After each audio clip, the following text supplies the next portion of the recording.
नमस्कार दोस्तों, मैं एसन सर आज आप लोगों की क्लास 10th के संपूर्ण संस्कृत का जो है पूरा जितना भी ऑब्जेक्टिव है लगभग प्रत्येक चैप्टर का ऑब्जेक्टिव और क्वेश्चन बैंक लेकर के आए हैं। तो चलिए बिना देरी के ही बात करते हैं। पहला क्वेश्चन करा है, मंगलम पाठ कहाँ से संकलित है? मंगलम पाठ जो है उपनिषद से संकलित है। कहाँ संकलित है? उपनिषद से संकलित है। आगे देखिए क्या करा है, महान से भी महान क्या है? महान से भी महान क्या है? आत्मा है। और सूक्ष्म से सूक्ष्म भी क्या है? आत्मा है। आगे देख लीजिए क्वेश्चन है, सूक्ष्म से सूक्ष्म क्या है? तो सूक्ष्म से सूक्ष्म जो है वह आत्मा है। क्या है? आत्मा है। अगला करा, मंगलम पाठ के रचनाकार कौन है? मंगलम पाठ के रचनाकार महर्षि वेद व्यास हैं। कौन है? महर्षि वेद व्यास हैं।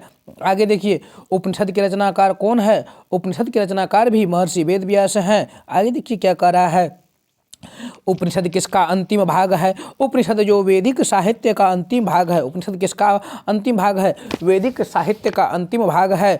आगे देखिए क्या कह रहा है, मंगलम पाठ में किस प्रकार के मंत्र है? तो मंगलम पाठ में जो है पदात्मक मंत्र है। किस प्रकार के मंत्र है? पदात्मक मंत्र हैं। आगे देखिए क्या करा है, उपनिषद किसका सिद्धांत प्रकट करता है? उपनिषद जो है वह किसका दर्शन शास्त्र का सिद्धांत प्रकट करता है। आगे देखिए क्या कह रहा है, किसे बस में नहीं किया जा सकता है?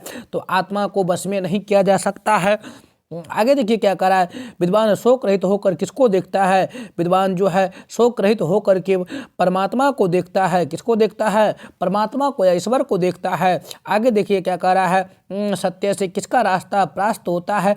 सत्य से देवलोक का रास्ता प्राप्त होता है। किसका रास्ता प्राप्त होता है? तो देवलोक का रास्ता प्राप्त होता है। कह रहा यह संपूर्ण संसार किसके द्वारा अनुशासित है? यह संपूर्ण संसार जो है परमात्मा के द्वारा अनुशासित है। आगे कह रहा है, वेदा हेमंतम पुरुषम महानतम डैश विद्यते अयान मंत्र किस उपनिषद से लिया गया है? तो श्वेता स्वर उपनिषद से लिया गया है। आगे देखिए क्या कह रहा है,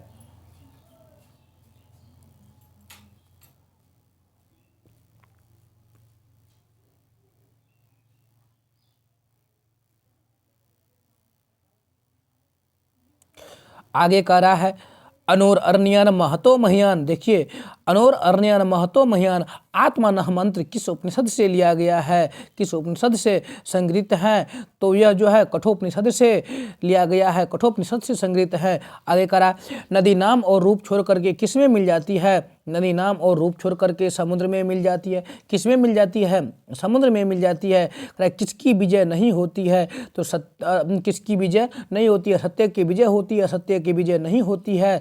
आगे देखिए कह रहा है, किन की महिमा का गान हुआ है? किन की महिमा का गान हुआ है? तो विद्वान की महिमा का गुणगान हुआ है। आगे देखिए, सबसे बड़ा खजाना क्या है? सबसे बड़ा खजाना सत्य है। सबसे बड़ा खजाना क्या है? तो वह सत्य है।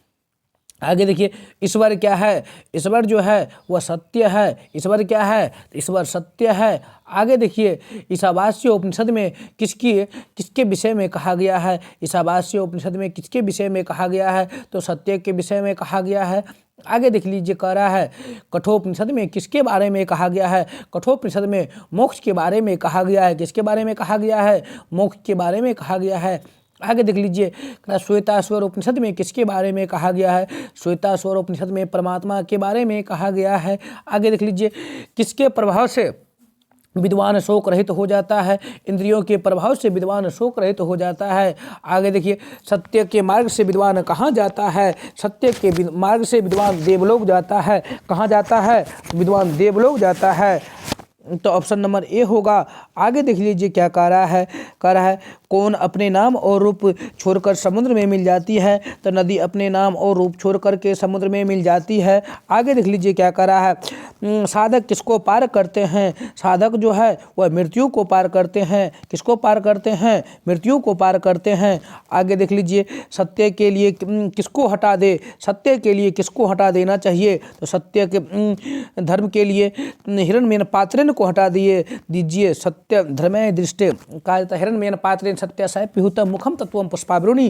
सत्य धर्माय दृष्टे का सत्य की प्राप्ति के लिए हिरण्मयन पात्र को या सोने के पात्र को या स्वर्णमयन पात्र को आप क्या कीजिए, हटा दीजिए। अगला देख लीजिए क्या कह रहा है, सत्य का मुख किस पात्र से ढका हुआ है, सत्य का मुख जो है स्वर्णमयन पात्र से ढका हुआ है। अगला कह रहा है, नदी क्या छोड़कर समुद्र में मिल जाती है, नदी नाम और रूप छोड़ करे, नाम और रूप होगा, नाम और रूप छोड़ करके कहाँ मिल जाती है, समुद्र में मिल जाती है, नाम और रूप छोड़ करके समुद्र में मिल जाती है।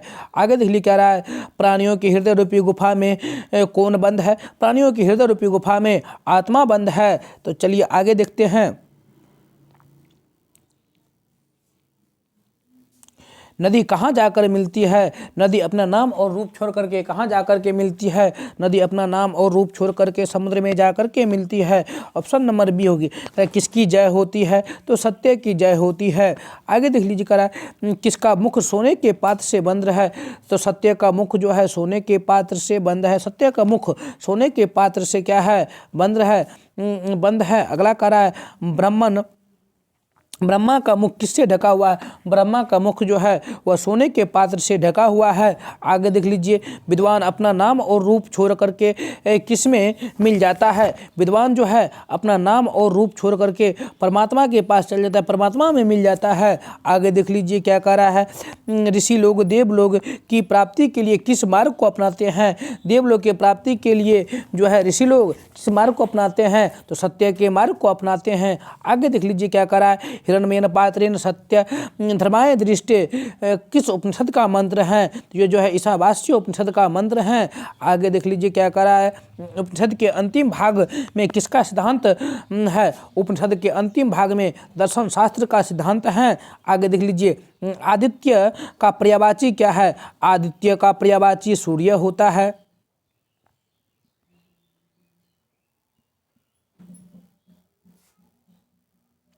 चलिए अब इस चैप्टर के क्वेश्चन बैंक के में जो क्वेश्चन है जो परीक्षा में पूछ चुका है बिहार बोर्ड, उसके बारे में क्या करते हैं, चर्चा करते हैं। तो चलिए इस चैप्टर में महत्वपूर्ण ऑब्जेक्टिव जो था हुआ तो हो गया, अब अगला इसी का क्वेश्चन बैंक जो है पढ़ते हैं। तो चलिए पहला क्वेश्चन कर रहा है, सत्यमेव जयते डैश किस उपनिषद से संकलित है, तो मुंडोपनिषद से संकलित है। आगे करा, किसकी जीत नहीं होती है, तो असत्य की जीत नहीं होती है। आगे करा, छोटे से भी छोटे और बड़े से भी बड़े क्या है, सूक्ष्म से सूक्ष्म और महान से भी महान क्या है, तो आत्मा है। क्या है, आत्मा है। करा, नदियाँ समुद्र में कैसी मिलती है, नदियाँ जो है समुद्र में नाम और रूप छोड़ करके मिलती है। आगे देख लीजिए क्या करा, सत्य का मुख किससे ढका हुआ है, सत्य का मुख जो है हिरण्मयन पात्र से ढका हुआ है। करा आगे, सत्यमेव जयते किस उपनिषद का मूल मंत्र है, सत्यमेव जयते किस उपनिषद का मूल मंत्र है, ईशावास्य उपनिषद का मूल मंत्र है। किसका मूल मंत्र है, ईशावास्य उपनिषद का मूल मंत्र है। आगे करा, मंगलम पाठ में कुल कितने मंत्र हैं, तो मंगलम पाठ में 5 मंत्र हैं। कुल कितने मंत्र हैं, तो 5 मंत्र हैं। ऑप्शन नंबर ए होगा। चलिए आगे देख लेते क्या कह रहा है,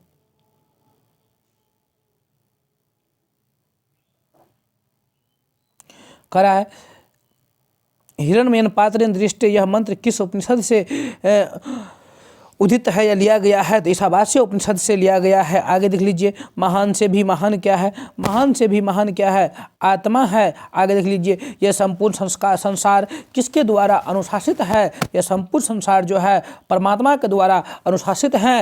अगला कह रहा है, वेदा हेमंतम पुरुषम महातम डैश विदते अयाना किस मंत्र से लिया गया है, तो श्वेतास्वर मंत्र से लिया गया है। किस मंत्र से लिया गया है, श्वेतास्वर मंत्र से या श्वेतास्वर उपनिषद से लिया गया है।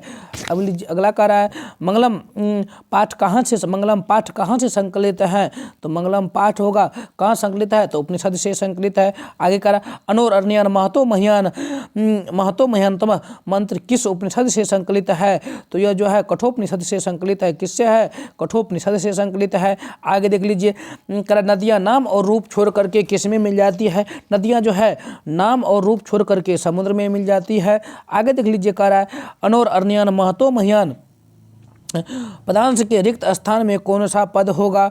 तो महतो महियान होगा। आगे देख लीजिए, कह रहा है स्वर्णमयन पात्र से किसका मुख ढका हुआ है? स्वर्णमयन पात्र से जो है किसका? सत्य का मुख ढका हुआ है। तो चलिए अब देखते हैं दूसरा चैप्टर पाटलिपुत्र वैभव में। कह रहा है पाटलिपुत्र वैभव पाठ में कह रहा है पाटलिपुत्र पटना के नाम से कब प्रसिद्ध हो गया था? पाटलिपुत्र जो है वह पटना के नाम से मध्यकाल में प्रसिद्ध हो गया था। किस काल में हुआ था? तो मध्यकाल में प्रसिद्ध हो गया था। चलिए आगे देखते हैं। आगे कह रहा है किसने कहा पाटलिपुत्र की नगर शोभा देखने में प्रिय था? तो मेघास्त्र ने कहा था अपने स्मरण ग्रंथों में। आगे देख लीजिए क्या कह रहा है।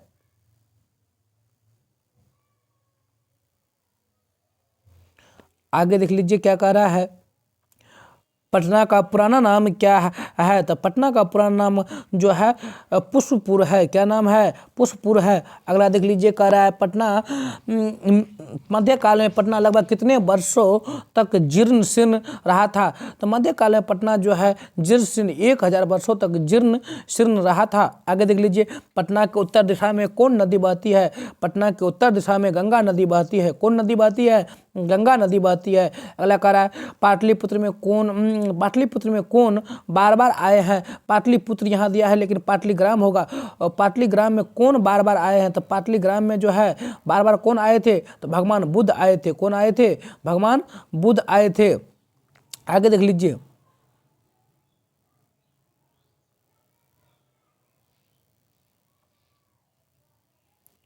आगे देख लीजिए क्या कह रहा है। पटना की पालिका देवी कौन है? पटना की पालिका देवी कौन है? तो पटन देवी। कौन होगा? पटन देवी। पटना की पालिका देवी जो है वह पटन देवी है। आगे देख लीजिए क्या कह रहा है। पटना किस नदी के किनारे अवस्थित है? पटना जो है गंगा नदी के किनारे अवस्थित है।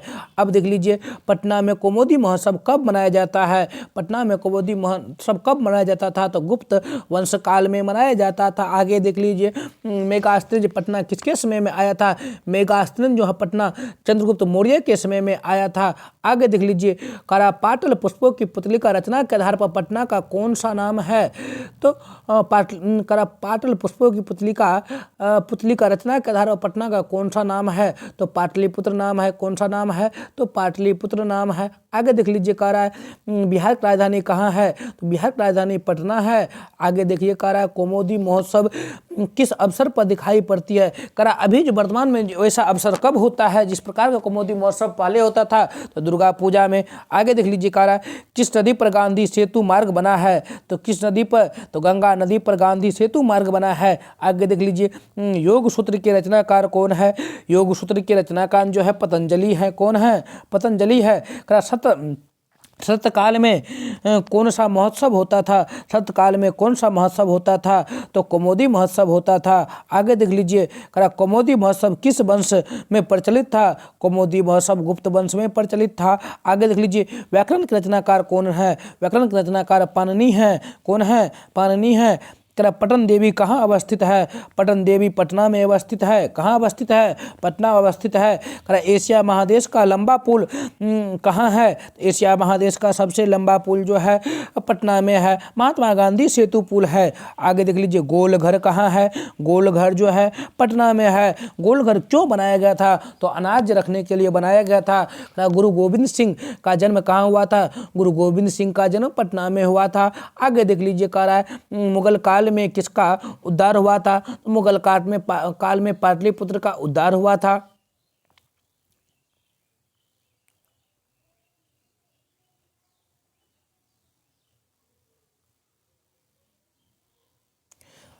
चलिए अगला कह रहा है गोविंद सिंह सिख संप्रदाय के कौन गुरु है? गुरु गोविंद सिंह सिख संप्रदाय के 10वें गुरु है। सिख संप्रदाय के पहले गुरु जो है गुरु नानक है। 5वें गुरु गुरु अर्जुन देव और 10वें गुरु गुरु गोविंद सिंह। पहला गुरु गुरु नानक जी, 5वां गुरु अर्जुन देव और 10वां गुरु गुरु गोविंद सिंह और अंतिम गुरु थे। अगला देख लीजिए क्या कह रहा है। गांधी सेतु कहाँ है? तो गांधी सेतु जो है पाटलिपुत्र में है, गंगा नदी के ऊपर है। आगे करा कुटितनिम तम काव्य के कवि कौन है? कुटितनिम तम काव्य के कवि जो है दामोदर गुप्त हैं। आगे देख लीजिए करा यूनान का राजदूत कौन था। यूनान का राजदूत जो है वह मेगास्थनीज कौन था, मेगास्थनीज था। अगला करा राजशेखर की रचना कौन सी है। राजशेखर की रचना कौन सी है, तो काव्य मीमांसा है। कौन सी है, काव्य मीमांसा है। अगला देख लीजिए कौमुदी महोत्सव किस ऋतु में मनाया जाता था, तो कौमुदी महोत्सव शरद ऋतु में मनाया जाता था। अगला देख किसके समय में पाटलिपुत्र अधिक समृद्ध था। किसके समय में पाटलिपुत्र अधिक समृद्ध था, तो चंद्रगुप्त मौर्य के समय में। आगे देख लीजिए कह रहा है काव्य मीमांसा का रचनाकार कौन है। काव्य मीमांसा का रचनाकार राजशेखर है। आगे देख लीजिए क्या करा प्राचीन काल में शिक्षा के केंद्र कहाँ था।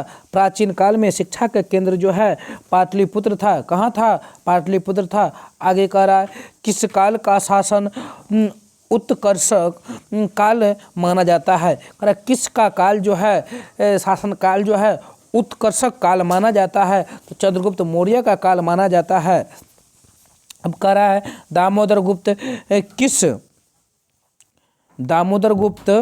किस काव्य की रचना है, यानी दामोदर गुप्त की रचना जो है कौन सी काव्य होगा यहाँ पे, तो कूटनीतम काव्य होगा।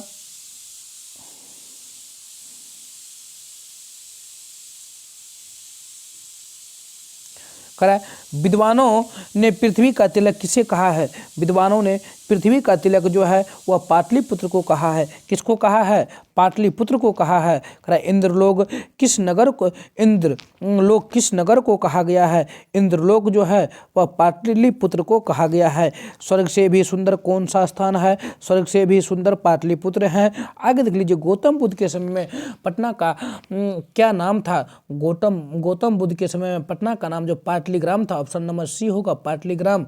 आगे देख लीजिए क्या कह रहा है भगवान बुद्ध भविष्य में किस नगर को महानगर बनेगा कहा था। भगवान बुद्ध ने कहा था कि भविष्य में यह नगर जो है महानगर होगा। आगे देख लीजिए सरस्वती का कुलगृहम कौन सा महानगर था। सरस्वती का कुलगृहम जो है कौन सा महानगर था, तो पाटलिपुत्र महानगर था। आगे देख लीजिए क्या कह रहा है एशिया महादेश का सबसे लंबा पुल किस नदी पर है। एशिया महादेश का सबसे लंबा पुल जो है वह गंगा नदी पर है। आगे देख लीजिए मुद्रा राक्षस ग्रंथ में किस शहर की प्राचीनता का संकेत है। मुद्रा राक्षस ग्रंथ में जो है पाटलिपुत्र की प्राचीनता का संकेत है। अगला देख लीजिए क्या करा गुरु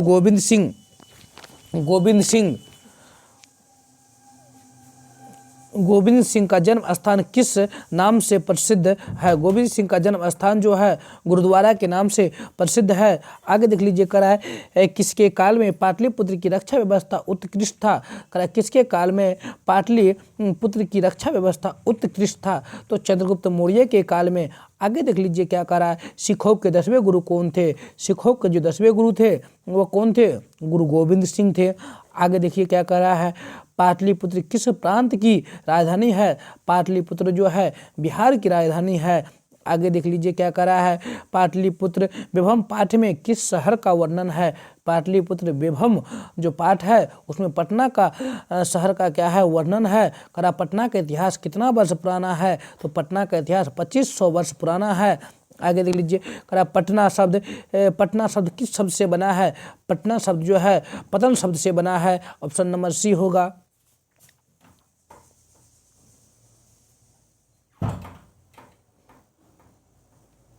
चलिए अब देखते हैं ऑप्शन अगला तीसरा चैप्टर अलस कथा। तो तीसरा चैप्टर अलस कथा में जो कह रहा है पहला क्वेश्चन है अलस कथा पाठ कहाँ से संकलित है। अलस कथा पाठ जो लिया गया है पुरुष परीक्षा नामक ग्रंथ से लिया गया है। कहाँ से लिया गया है, पुरुष परीक्षा नामक ग्रंथ से लिया गया है। आगे देख लीजिए कह रहा है अलस कथा पाठ किस प्रकार की कथा है। अलस कथा पाठ जो है व्यंग्यात्मक कथा है। किस प्रकार की कथा है, तो व्यंग्यात्मक कथा है। आगे देख लीजिए अलस कथा पाठ में किस दोष का वर्णन है। अलस कथा पाठ में जो है आलस्य के दोष का वर्णन है। आगे देख लीजिए कह रहा है कौन आलस्य का बहाना बनाता है। कौन जो है आलस्य का बहाना बनाता था, तो धूर्त लोग जो है आलस्य का बहाना बनाता था। आगे देख लीजिए आलसियों के घर में आग कौन लगवाता है। आलसी के घर में वहाँ जो उपस्थित योगी पुरुष होता है वही क्या करते हैं आलसियों के घर में आग लगवाते हैं। आलसियों की परीक्षा क्या लगा कर लिया जाता है। आलसियों का परीक्षा आग लगा कर क्या किया जाता है, लिया जाता है। चारों आलसियों का क्या पकड़ कर बाहर निकाल दिया गया। चारों आलसियों को जो है केस पकड़ कर क्या करता है, बाहर निकाल दिया जाता है।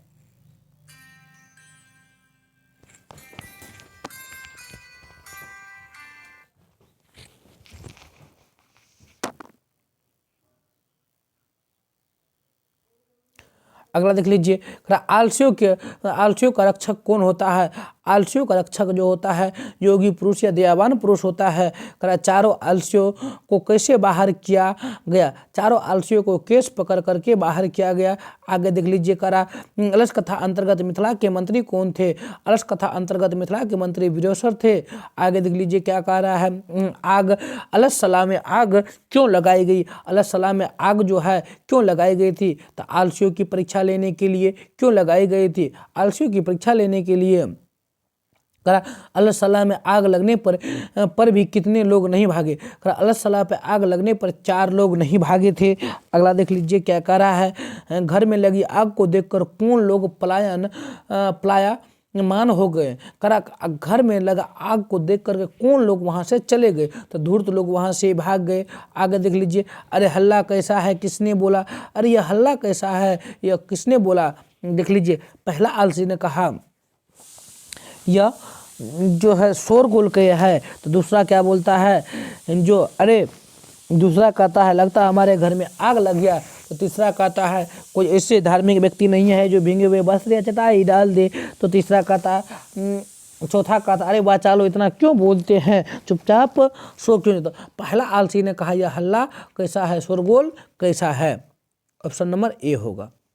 चलिए आगे देख लीजिए, लगता है किस घर में आग लग गई है, किस पुरुष ने कहा था, यह दूसरा ने कहा था। जो लगता है हमारे घर में आग लग गया है। तीसरा कहता है आग को, देखिए अगला कह रहा है आग को गिरते हुए देखकर कौन आलसियों को बाहर निकाला। आग को गिरते हुए देख करके कौन जो है आलसियों को बाहर निकाला और कैसे निकाला, तो केस पकड़कर बाहर खींचते गया और कौन निकाला था, वहाँ उपस्थित योगी पुरुषों ने क्या किया था, उसे बाहर निकाल दिया था। अगला कह रहा है दयावान लोग किसका रक्षक होता है। दयावान लोग जो होता है वह किसका रक्षक होता है। दयावान लोग जो होता है वह आलसियों का रक्षक होता है। आगे देख लीजिए क्या कह रहा है, विद्यापति कौन थे। विद्यापति मैथिली कवि थे। कौन कवि थे, मैथिली कवि थे। आगे देख लीजिए, पुरुष परीक्षा किस रूप में विभिन्न मानव गुणों के महत्वपूर्ण का वर्णन किया है। पुरुष परीक्षा किस रूप में विभिन्न मानव गुणों के महत्व का वर्णन किया है, तो कथा रूप में। किसमें, कथा रूप में। आगे देख लीजिए, पुरुष परीक्षा किस भाषा में लिखित है। पुरुष परीक्षा जो है वह संस्कृत भाषा में लिखी हुई है। आगे देख लीजिए, पुरुष परीक्षा क्या शिक्षा देती है। पुरुष परीक्षा जो है हमें क्या शिक्षा देती है, जो दोष का निराकरण करने के लिए, अवगुणों को हटाने के लिए। आगे कह रहा है बनावटी आलस्य दिखाकर कौन भोजन ग्रहण करते हैं। बनावटी आलस्य बना करके धूर्त लोग भोजन ग्रहण करते हैं। आगे कह रहा है स्थिति शोकमुला ही डैश के न धावंती जंतुआ।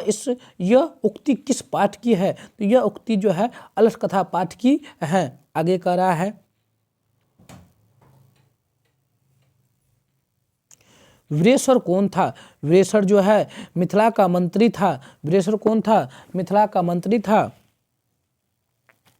आगे देख लीजिए, संसार में बच्चों का सच्चा रक्षक कौन होता है। संसार में बच्चों का सच्चा रक्षक जो होता है वह माता होता है। आगे देख लीजिए क्या करा, पुरुष परीक्षा के रचनाकार कौन है। पुरुष परीक्षा के रचनाकार विद्यापति है। कौन है, तो विद्यापति है। आगे देख लीजिए, पुरुष परीक्षा ग्रंथ में किसके गुणों का वर्णन है, तो मानव के गुणों का वर्णन है। आगे देख लीजिए क्या करा, मैथिली भाषा के कवि कौन है। मैथिली भाषा के कवि विद्यापति है। करा पतिरेव गीत गति डैश करुणकम बिना किस पाठ से लिया गया है। अलकारा पति स्त्री का रक्षक जो सच्चा रक्षक पति होता है, और जो आलसियों का सच्चा रक्षक जो होता है दयालु पुरुष के अलावा कोई नहीं हो सकता। किस पाठ से लिया गया, तो अलस कथा पाठ से लिया गया है। करा स्त्रियों का रक्षक जो कौन होता है, स्त्रियों का सच्चा रक्षक उसका पति होता है। करा पति किसका रक्षक होता है, पति जो होता है स्त्रियों का रक्षक होता है। आगे देख लीजिए बच्चों का रक्षक कौन होता है, बच्चों का रक्षक जो होता है वह माता होती है। करा माता किसका रक्षक होता है, तो बच्चों का रक्षक होता है।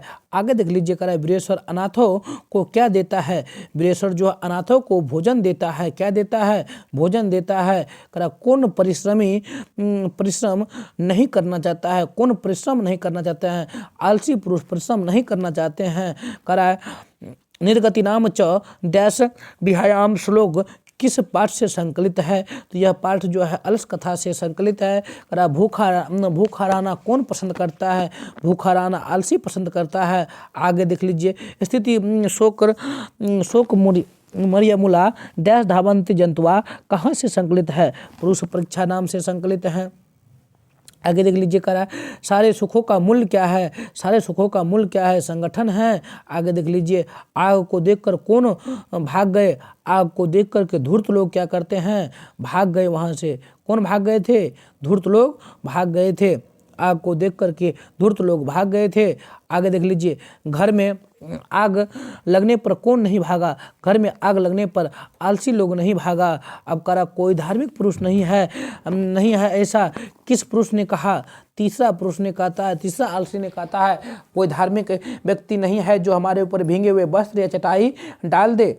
अरे करा है अरे वाचाल कितना बोलते हो, यह किस पुरुष की कथन है, तो चौथा पुरुष जो कहता है, चौथा आलसी जो कहता है अरे वाचालो इतना क्यों बोलते हो, चुपचाप सो नहीं जाते हो, किसने कहा था, चतुर्थ पुरुष ने कहा था। करा आलसियों को प्रतिदिन इच्छा भर भोजन कौन दिलवाते थे, तो आलसियों को प्रतिदिन इच्छा भर भोजन वीरेश्वर दिलवाते थे।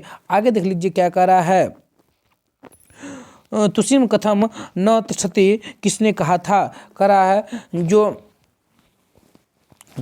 तुम तब यहाँ पे काहे बैठ जाओ, तुम लोग क्या करो बैठ जाओ, तो यह किसने कहा था, तो चौथा आलसी ने कहा था। आगे देख लीजिए करा इस संसार में आलसियों का रक्षक कौन है, इस संसार में जो आलसियों का रक्षक होता है वह कौन है, दयालु पुरुष होते हैं, कारुणिक पुरुष होते हैं। करा सबसे बड़ा शत्रु कौन है, सबसे बड़ा शत्रु जो है आलस्य है। करा वास्तविक आलसियों की संख्या कितनी थी, वास्तविक आलसियों की संख्या जो है वह 4 थी। कितनी थी, 4 थी।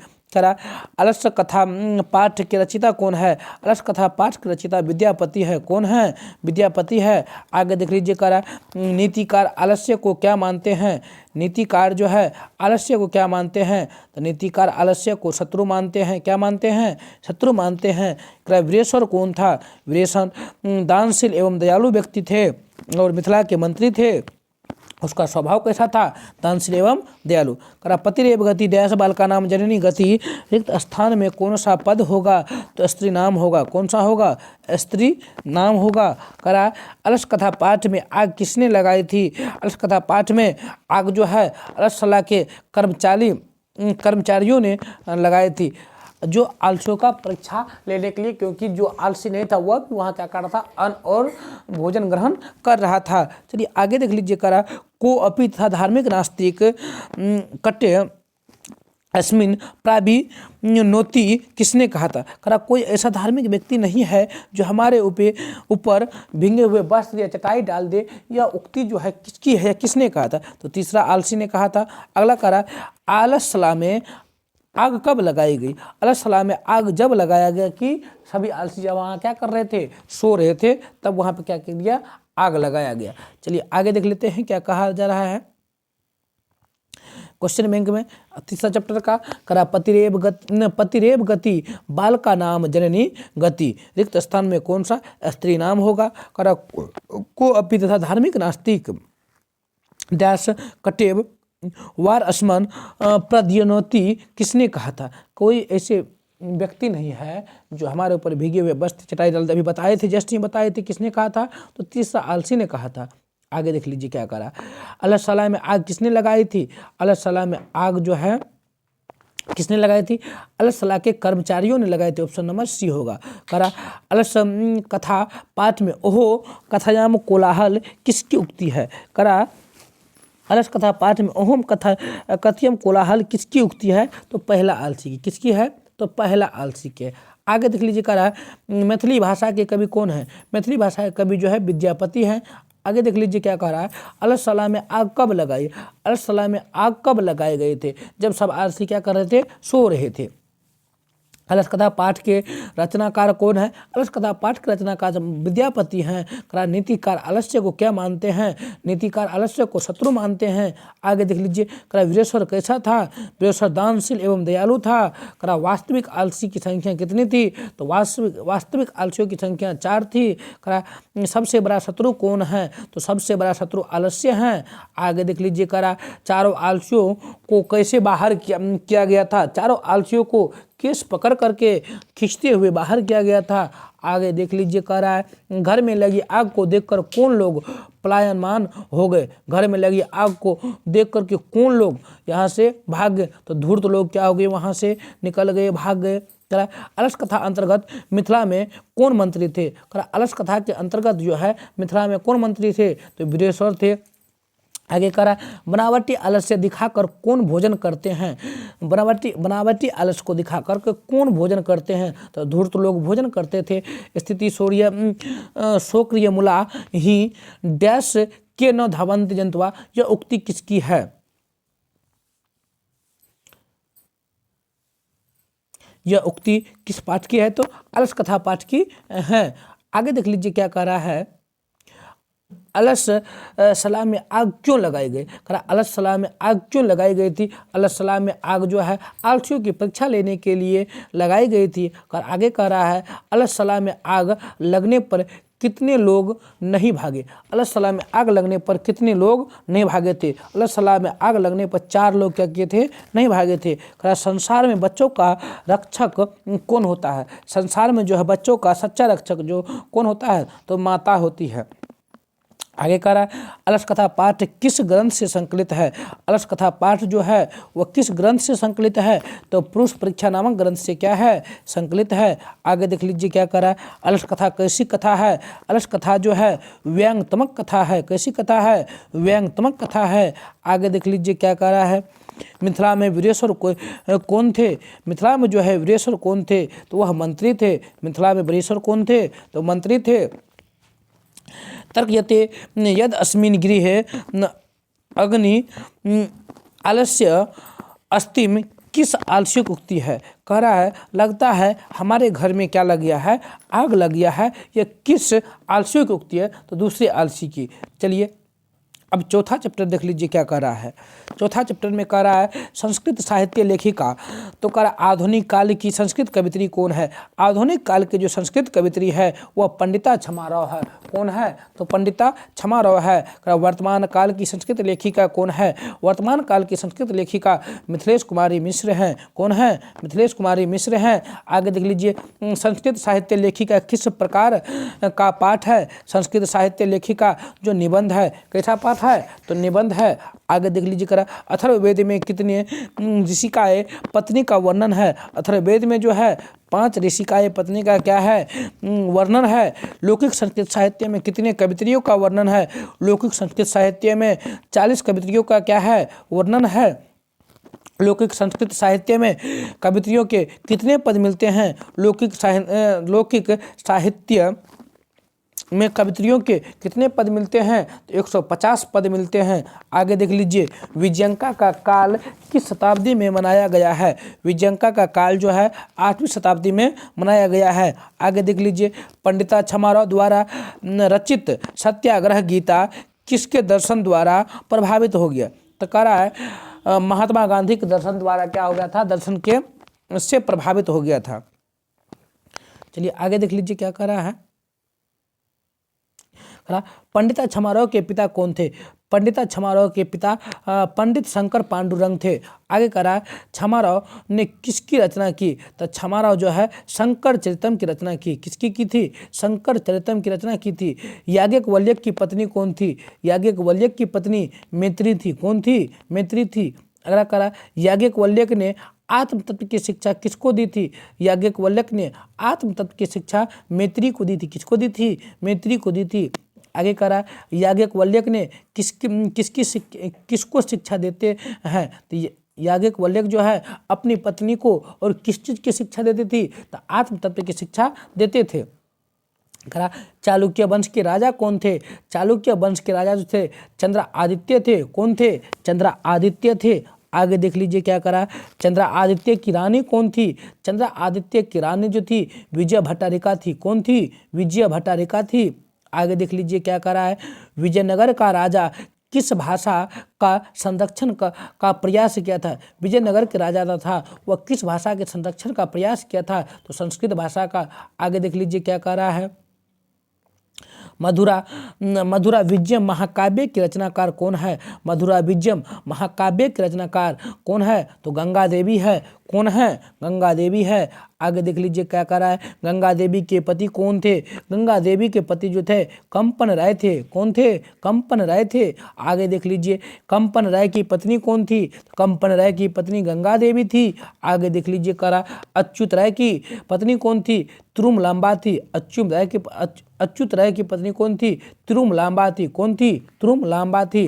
करा वरदाम्बिका परिण्य नामक चंपू काव्य कौन थी? करा वरदाम्बिका परिण्य नामक चंपू काव्य कौन थी? तो चंपू काव्य किसकी थी? तो तिरुमलांबा की। किसकी थी? तो तिरुमलांबा की। आधुनिक काल की संस्कृत लेखिकाओं में कौन अतीव प्रसिद्ध थी? आधुनिक काल की संस्कृत लेखिकाओं में सबसे प्रसिद्ध कौन थी? तो पंडिता छमारो थी। आगे कह रहा है वर्णमाला भवालकर किस काल की संस्कृत कवित्री थी? वर्णमाला भवालकर जो है किस काल की संस्कृत कवित्री थी? तो वर्तमान काल की संस्कृत कवित्री थी। आगे देख लीजिए कह रहा है विजय भट्टारिका किसकी पत्नी थी? विजय भट्टारिका जो थी चंद्र आदित्य की पत्नी थी। किसकी थी? चंद्र आदित्य की पत्नी थी। आगे देख लीजिए क्या कह रहा है, ऋग्वेद में कितनी मंत्रवती ऋषिकाओं का उल्लेख है? तो ऋग्वेद में जो है ऋषिकाओं के मंत्र जो है वो कितने थे? 24 मंत्र जो है वो उल्लेखीय थे। आगे देख लीजिए क्या कह रहा है,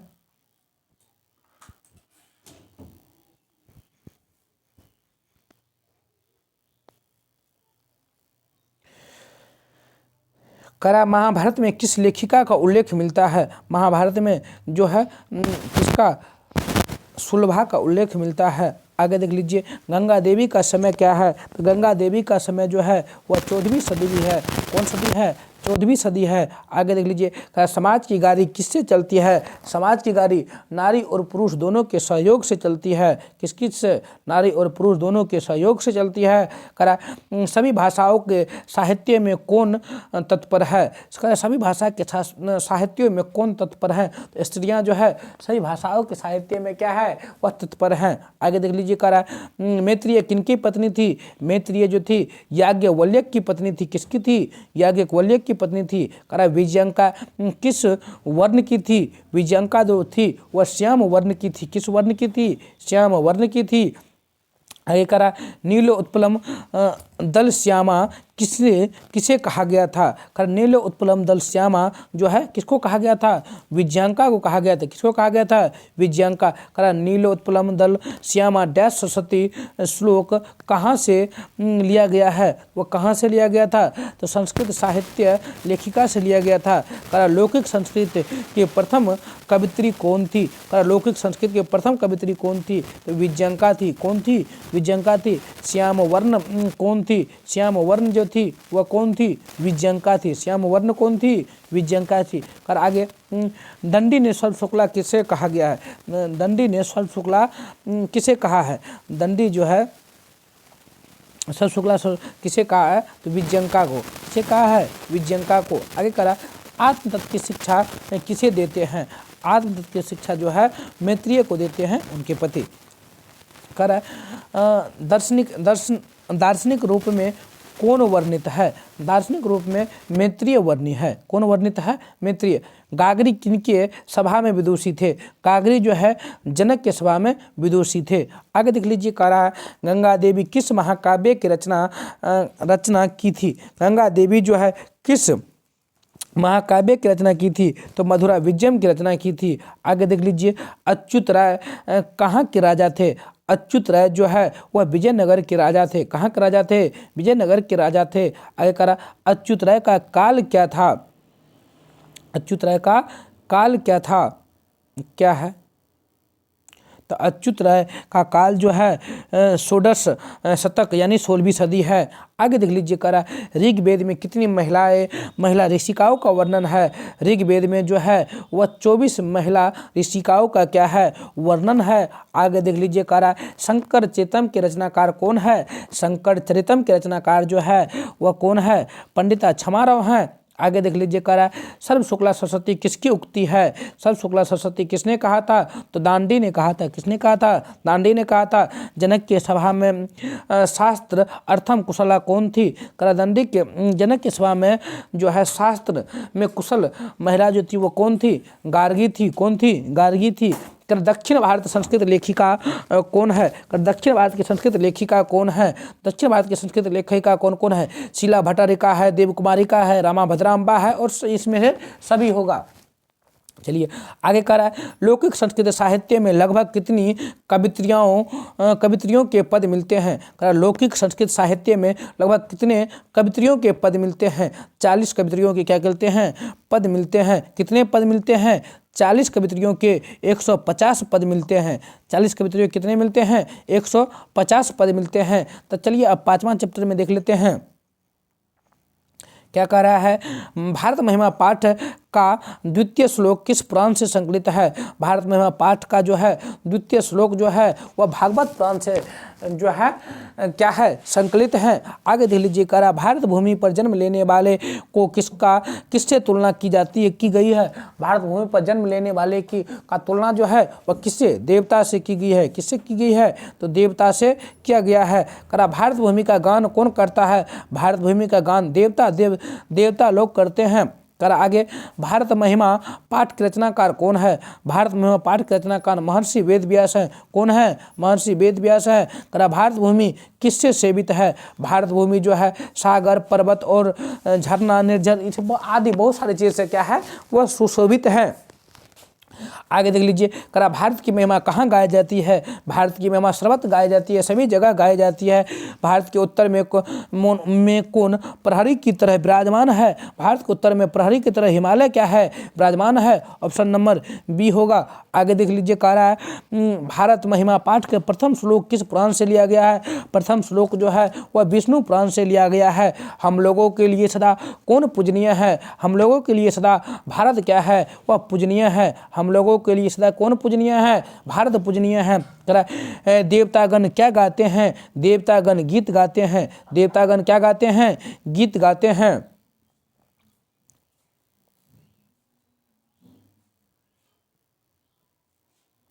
देख लीजिए आगे कह रहा है भारत में जन्म लेने वाले किनकी सेवा करते हैं, भारत में जन्म लेने वाले श्री हरि विष्णु की सेवा करते हैं। आगे देख लीजिए कह रहा है भगवान कहाँ जन्म लेना चाहते हैं, भगवान भारत में जन्म लेना चाहते हैं। किसके गीत देवता भी गाते हैं, भारतवर्ष के गीत देवता भी गाते हैं।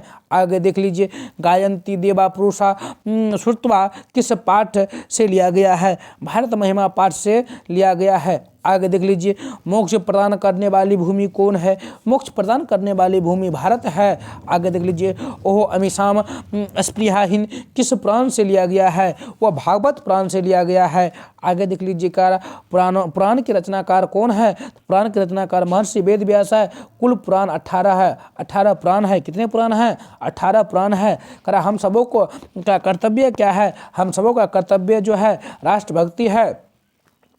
आधुनिक गीत के रचनाकार कौन है, आधुनिक गीत के रचनाकार उमाशंकर हैं। कौन है, उमाशंकर हैं। आगे देख लीजिए कर यहाँ के लोग किस भाव से रहते हैं, यहाँ के लोग जो है एकता के भाव से रहते हैं। सभी जाति धर्म के लोग रहते हैं लेकिन अनेकता में भी एकता है। हमारे यहाँ अनेक जाति धर्म संप्रदाय के लोग रहते हैं। जब हमारे राष्ट्र की बात आते हैं तो हम सब क्या हो जाते हैं, एक हो जाते हैं। चलिए आगे कह रहा है कौन सी भूमि पवित्र और ममतामयी है, तो कौन सी भूमि पवित्र और ममतामयी है, तो भारत भूमि पवित्र और ममतामयी है। कौन सी भूमि है, तो भारत भूमि पवित्र और ममतामयी है। आगे देख लीजिए क्या कह रहा है, आगे कह रहा है अयम निर्मला डैश वसंतो बसंती किस पाठ से लिया गया है?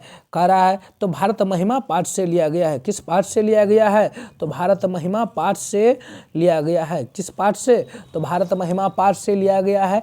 आगे देख लीजिए क्या कह रहा है, हम लोगों की देशभक्ति कैसी होनी चाहिए?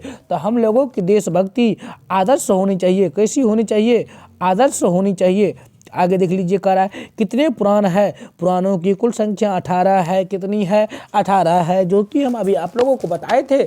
आगे देख लीजिए क्या कह रहा है, किस देश में देवता बार बार जन्म लेना चाहते हैं? तो भारत देश में देवता बार बार जन्म लेना चाहते हैं। कह रहा है स्वर्गापवर्गा अस्त मार्गे भूते किस देश को कहा गया है? तो भारत देश को कहा गया है। किस देश को कहा गया है? भारत देश को कहा गया है। आगे देख लीजिए क्या कहा गया है, सदा सागरे रम्य रूपा रिक्त स्थान में कौन सा पद होगा? तो सीबिता। करा सदा सागर झरना पर्वत से कौन जो है क्या सेवित है? तो वह भारत क्या है? सभी चीज़ों से क्या है? सेवित है। तो यही होगा इस रिक्त स्थान में। आगे देख लीजिए क्या कह रहा है, किसकी महिमा सर्वत्र गाई जाती है? किसकी महिमा सभी जगह गाई जाती है? तो भारत की महिमा सभी जगह गाई जाती है। आगे देख लीजिए भारत की शोभा से कौन प्रसन्न होते हैं? भारत के शोभा से ईश्वर प्रसन्न होते हैं। आगे देखते हैं, करा गायंती देवा डैश पुरुषा। श्रुतवा यह पद किस पुराण से उदित है? करा है गायंती देवा डैश पुरुषा। श्रुतवा यह पद किस पुराण से लिया गया है? यह पद जो है विष्णु पुराण से लिया गया है। आगे देख लीजिए क्या कह रहा है, भारत भूमि कैसी है? भारत भूमि जो है विशाल भी है। भारत भूमि जो कैसी है? विशाल भी है, विशाल भी है, निर्मल भी है, वत्सला है। यानी ऑप्शन नंबर डी होगा, सभी होगा। करा भारत महिमा पाठ में कुल कितने पद है? तो भारत महिमा पाठ में भी कुल कितने पद है? 5 पद है, जिसमें पहला पद जो विष्णु पुराण से लिया गया है, दूसरा पद भागवत पुराण से लिया गया है, शेष पद जो है वह किसके द्वारा रचा गया है? तो अध्यक्ष के द्वारा रचा गया है। यानी अगला देख लीजिए क्या कह रहा है, भारत महिमा पाठ में किस देश की महिमा का वर्णन किया गया है? भारत महिमा पाठ में किस देश की महिमा का वर्णन किया गया है? तो भारत महिमा पाठ में भारत देश की महिमा का वर्णन किया गया है। चलिए अब इसकी चैप्टर का क्वेश्चन बैंक देख लेते हैं, क्या कहा गया है क्वेश्चन बैंक में।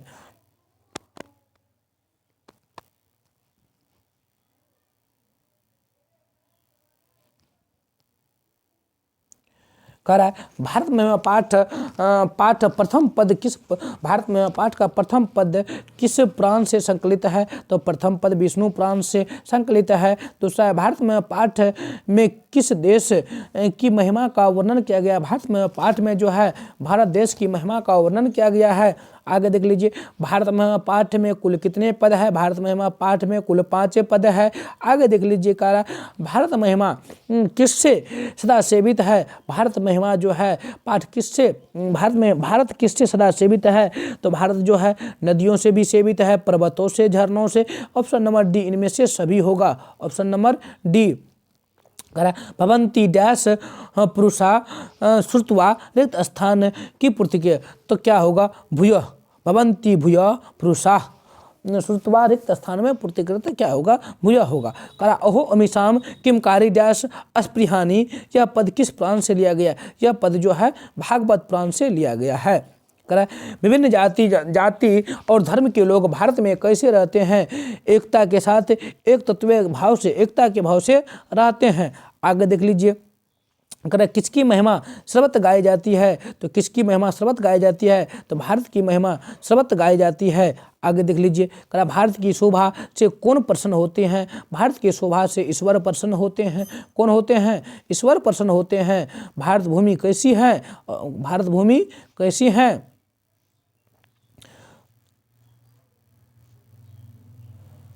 तो भारत भूमि जो है विशाल है, निर्मला है, वत्सला है, यानी सभी है। अगला करा गायंती देवा डैश पुष्पा सुतवा, यह पद किस पुराण से? तो विष्णु पुराण से लिया गया है। आगे देख लीजिए कह रहा है किस देश में देवता बार बार जन्म लेना चाहते हैं? तो भारत देश में देवता बार बार जन्म लेना चाहते हैं। चलिए आगे कह रहा है किस देश किसके गीत देवता भी गाते हैं? भारतवर्ष के गीत देवता भी गाते हैं। आगे करा भारत महिमा पाठ का द्वितीय श्लोक किस पुराण से संकलित है? तो भागवत पुराण से संकलित है। आगे देख लीजिए क्या करा है, हम सबों में भारत के प्रति क्या होने चाहिए? तो हम सबों में भारत के प्रति देशभक्ति होना चाहिए। आगे करा भारत में पाठ में पुराणों से कितने पद संकलित है? भारत में पाठ में पुराणों से 2 पद संकलित हैं। आगे देख लीजिए स्वर्गापवर्गा